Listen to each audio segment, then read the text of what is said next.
अस्सलाम वालेकुम। मैं जी कासिम अली।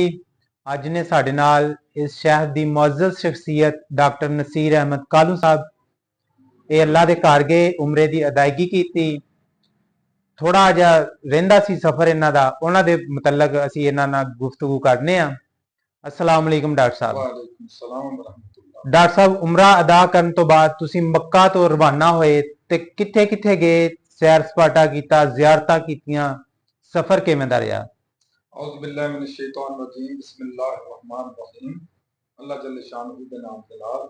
अल्हम्दुलिल्लाहि रब्बिल आलमीन वल आक़िबतुल लिल मुत्तक़ीन। अस्सलातु वस्सलामु अला रसूलिल करीम। अस्सलामु अलैकुम। दोस्तों, ਤੁਹਾਨੂੰ मैं थोड़ा ਜਿਹਾ ना सऊदी अरब ਦੇ ਮੁਤਲਕ ਇੱਕ ਜਿਹੜੀ ਉਹਦੀ ਜਗਰਾਫੀ हैसियत ਉਹਦੇ ਮੁਤਾਬਕ ਦੱਸ ਦਿਆਂ ਕਿ ਸਾਡੇ ਪਾਕਿਸਤਾਨ ਦੇ ਅੰਦਰ, ਖੁਸੂਸਨ ਪੰਜਾਬ ਦੇ ਅੰਦਰ ਔਰ ਸਾਊਦੀ ਅਰਬ ਦੇ ਅੰਦਰ ਬਹੁਤ ਫਰਕ ਹੈ। ਇੱਥੇ ਤੇ ਤੁਸੀਂ ਮਤਲਬ ਇੱਥੋਂ ਚੱਲ ਕੇ ਕੋਈ ਭਾਵੇਂ 2000 ਕਿਲੋਮੀਟਰ ਸਫ਼ਰ ਕਰੋ ਨਾ, ਤੁਹਾਨੂੰ ਕਿਤੇ ਰਸਤੇ 'ਚ ਐਸੀ ਜਗ੍ਹਾ ਨਹੀਂ ਮਿਲੇਗੀ ਜਿਹੜੀ ਉਜਾੜ ਹੋਏਗੀ ਜਾਂ ਵਿਹਲੀ ਹੋਏਗੀ ਜਾਂ ਸਰਸਬਜ਼ ਨਹੀਂ ਹੋਏਗੀ।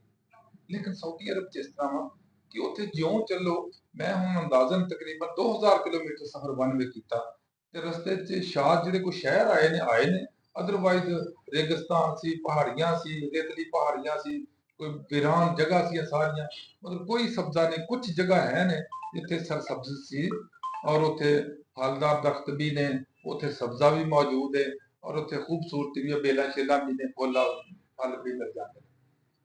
अच्छा, जो मदीना शरीफ में मैं और मेरे दोस्त चले हैं ना मक्का शरीफ तो निकल के, ते रस्ते च ज्यों चले तो रस्ते च सिर्फ पेट्रोल पंप होंदे ने जिथे आ जाके या तो नमाज पढ़ने वास्ते या पेट्रोल फिलिंग कराने वास्ते या किसी ने वाशरूम जाना हो तो वास्ते। अदरवाइज कोई ऐसी जगह नहीं है जी बड़ी आबाद हो गई या शहर की तरह, कोई कस्बे या गांव की तरह या कोई इवन छोटे झोंपड़ियां की तरह भी हो उजाड़ जगह तौर तक उजाड़ है। हाँ, रस्ते च एक वादी जी आती आ जिथे बांदर बहुत ने, बड़े बांदर ने उत्ते उन्होंने रखे हुए, पता नहीं कि बांदर तुरे फिरदे ने। इस तरह ही कुछ ਜਦੋਂ ਅਸੀਂ ਤਾਇਫ ਨੂੰ ਗਏ ਆ, ਤਾਇਫ ਦੇ ਪਹਾੜੀਆਂ ਦੇ ਉੱਪਰ ਵੀ ਬਾਂਦਰਾਂ ਦੀ ਬਹੁਤ ਸਾਰੀ ਗੁੰਜਾਇਸ਼ ਹੈ, ਬਹੁਤ ਸਾਰੀ ਉੱਥੇ ਜਗ੍ਹਾ 'ਚ ਰਹਿੰਦੇ ਨੇ। ਅੱਛਾ, ਅਸੀਂ ਉੱਥੋਂ ਜ਼ੋਹਰ ਪੜ੍ਹ ਕੇ ਖਾਣਾ ਖਾ ਕੇ ਤੇ ਮਦੀਨਾ ਸ਼ਰੀਫ ਦੀ ਤਰਫ ਚੱਲ ਪਏ ਆ। ਅਸੀਂ ਉੱਥੇ ਪਹੁੰਚੇ ਆ ਇਸ਼ਾ ਤੋਂ ਬਾਅਦ। ਇਸ਼ਾ ਤੋਂ ਬਾਅਦ ਕਿਉਂਕਿ ਇਸ਼ਾ ਵੀ ਰਸਤੇ 'ਚ ਹੋ ਗਈ ਸਾਡੀ, ਉੱਥੇ ਜਾ ਕੇ ਹੋਟਲ ਅਕੋਮੋਡੇਸ਼ਨ ਲਈ ਆ, ਰਾਤ ਉੱਥੇ ਗੁਜ਼ਾਰੀ ਆ। ਸੁਬਾਹ ਫਜਰ ਅੱਲਾਹ ਦੇ ਨਬੀ ਦੇ ਘਰ ਮਸਜਿਦ ਜਿਹੜੀ ਮਸਜਿਦ ਨਬਵੀ ਯਾਨੀ ਨਬੀ ਸੱਲੱਲਾਹੁ अलैहि वसल्लम ਦੀ तदाई मस्जिद जिथे ही उथे हजूर क़याम पजीर ने हुण भी उत्थे असीं गए, फजर उत्थे पढ़ी आ। उस तो बाद हजूर सल्लल्लाहु अलैहि वसल्लम दा दरूद सलाम भेजिया और नाल रोज़ा मुबारक दा दीदार करने वास्ते विचों दी गुजरे। वापस आके जोहर दी नमाज वास्ते फिर चले गए हैं। जोहर दी नमाज पढ़ी आ, हजूर ने फिर सलाम किया तो उत्थों असीं निकल आए, वापसी का सफर शुरू कर लिया।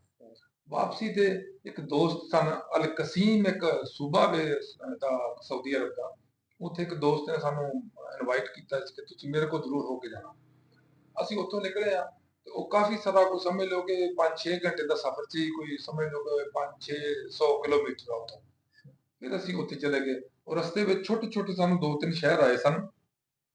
ਕਸੀਮ ਦੇ ਵਿੱਚ 2 ਸ਼ਹਿਰ ਸੀ, ਇੱਕ ਬਰੀਦਾ ਨਾਮ ਦਾ ਸੀ, ਇੱਕ ਅਨੀਜ਼ਾ ਨਾਮ ਦੇ ਸ਼ਹਿਰ ਸੀ। ਉਹਨਾਂ ਦੇ ਵਿੱਚੋਂ ਦੀ ਗੁਜ਼ਰ ਕੇ ਅਸੀਂ ਜਦੋਂ ਲੰਘੇ ਆ, ਉਹ ਤੇ ਰਾਤ ਗਈ ਸੀ ਲੇਕਿਨ ਖੂਬਸੂਰਤ ਇਲਾਕਾ ਸੀਗਾ, ਲਾਈਟਾਂ ਲੱਗੀਆਂ ਸੀ ਉੱਥੇ ਕਾਫੀ, ਔਰ ਉਸ ਤੋਂ ਇਲਾਵਾ ਦਰਖਤ ਸਬਜ਼ਾ ਸੁਬਜ਼ਾ ਉੱਥੇ ਮੌਜੂਦ ਸੀਗਾ।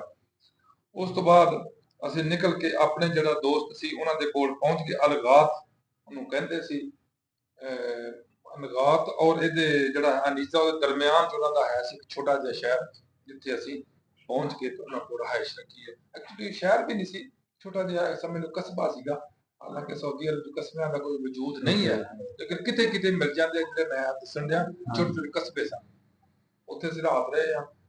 ਸਾਡੀ ਬੜੀ ਮਕਦੂਰ ਪਰ ਖਿਦਮਤ ਕੀਤੀ ਹੈ ਦੋਸਤ ਨੇ। ਉਸ ਤੋਂ ਬਾਅਦ ਸੁਬਾਹ ਉੱਠੇ, ਨਾਸ਼ਤਾ ਕੀਤਾ ਔਰ ਅਸੀਂ ਫਿਰ ਆਜ਼ਮੇ ਵਾਪਸੀ ਹੋ ਗਏ। ਅਸੀਂ ਉੱਥੋਂ ਵਾਪਸ ਆਉਣਾ ਸ਼ੁਰੂ ਹੋ ਗਏ, ਲੇਕਿਨ ਰਸਤੇ ਸਾਡੀ ਗੱਡੀ ਖਰਾਬ ਹੋ ਗਈ। ਸਾਡੀ ਪਜਾਰੋ ਜਿਹੜੀ ਉਹਦੀ ਬ੍ਰੇਕਾਂ ਫੇਲ ਹੋ ਗਈਆਂ। ਇੱਕ ਜਗ੍ਹਾ ਤੇ ਜੰਪ ਆਇਆ ਬੜੀ ਜ਼ੋਰ ਦੀ, ਉਹ ਡਰਾਈਵਰ ਨੂੰ ਨਜ਼ਰ ਨਹੀਂ ਸੀ ਆਇਆ। ਉਹ ਜੰਪ ਲੱਗਾ ਜਿਸ ਵੇਲੇ ਤੇ ਉਹਦਾ ਜਿਹੜਾ ਨਾ ਆਪਣੇ ਤੇਲ ਲੀਕ ਕਰ ਗਿਆ, ਬ੍ਰੇਕ ਆਇਲ ਉਹ ਪਾਈਪ ਟੁੱਟ ਗਿਆ, ਬ੍ਰੇਕ ਆਇਲ ਲੀਕ ਕਰ ਗਿਆ, ਜਿਹਦੀ ਵਜ੍ਹਾ ਤੋਂ ਉਹ ਫਿਰ ਸਾਡਾ ਨਾ ਹੋ ਗਿਆ ਸ਼ੁਰੂ, ਬ੍ਰੇਕ ਕੰਮ ਨਾ ਕਰੇ। ਸਾਨੂੰ ਫਿਰ ਵਾਪਸ ਆਹਿਸਤਾ ਆਹਿਸਤਾ ਆਉਣਾ ਸੀ। ਇੱਕ ਜਗ੍ਹਾ ਤੇ ਆ ਕੇ ਚੈੱਕ ਕਰਾਇਆ, ਦਿਖਾਇਆ, ਲੇਕਿਨ ਉੱਥੇ ਵੀ ਉਹਨਾਂ ਨੇ ਠੀਕ ਨਹੀਂ ਕਰ ਸਕੇ, ਬ੍ਰੇਕ ਠੀਕ ਨਾ ਹੋਈ। ਇਹ ਤਕਰੀਬਨ ਸਮਝ ਲਓ ਕਿ 40-50 ਕਿਲੋਮੀਟਰ